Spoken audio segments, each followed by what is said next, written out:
Famicom囲碁Nyuumon is the final game where you can play Go against your Famicom.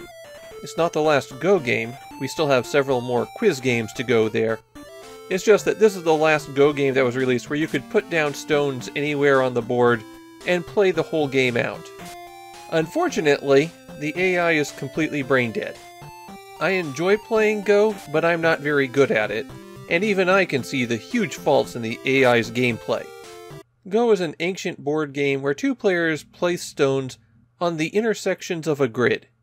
The goal is to surround territory so that you can control it, and if stones of your color get completely surrounded, they're taken off the board and count against your score at the end of the game. The game ends when both players pass, typically because any play they made would cost them points. Go was a tough nut for AI to crack, because it's usually played on a grid of 19 by 19 lines, and that made the search space for traditional AI approaches to be absolutely absurd. Go is a game of near infinite possibilities, and figuring out how an AI could narrow down those options, rather than the instinctive play of a human, took a very long time to do. Basically, until the past 10 years or so ago, Go AIs were completely incompetent, and Famicom囲碁Nyuumon is a perfect example of how they went wrong. The AI here is awful at telling when territory cannot be contested, and so it will regularly put stones down someplace where the other player will always be able to capture them.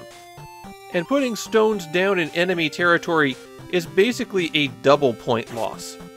Your opponent still has the territory, and the stone that was captured counts against you.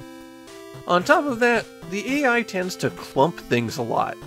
It plays very defensively, trying to shore up position, but in doing so, it weakens its own score by filling in spaces. Anyone who actually knows how to play Go will effortlessly beat this one. It's not like it has multiple difficulty levels for the AI either. The most it can do to make it more of a challenge is put a timer on the player, but you could just pause the game and look at the board for as long as you like. There is a battery save here, so you can stop a game in progress, and hitting the B button will rewind one move, but it really isn't necessary. There are two other modes in Famicom囲碁Nyuumon. First, there's a series of Go tutorials. It just basically talks you through how to play the game and some common situations. Then it will show those to you and quiz you on where you should place your stone. Then there's a quiz mode where it asks you 20 questions about where you should play. In Japan, Famicom囲碁Nyuumon actually has a bit of a positive reputation. Apparently it was something that kids checked out back in the 90s and found the Go tutorials to be very approachable.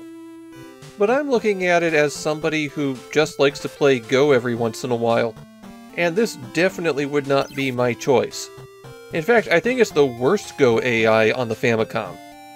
Not that I'd look to the Famicom for a strong Go opponent, but this is the worst one to play.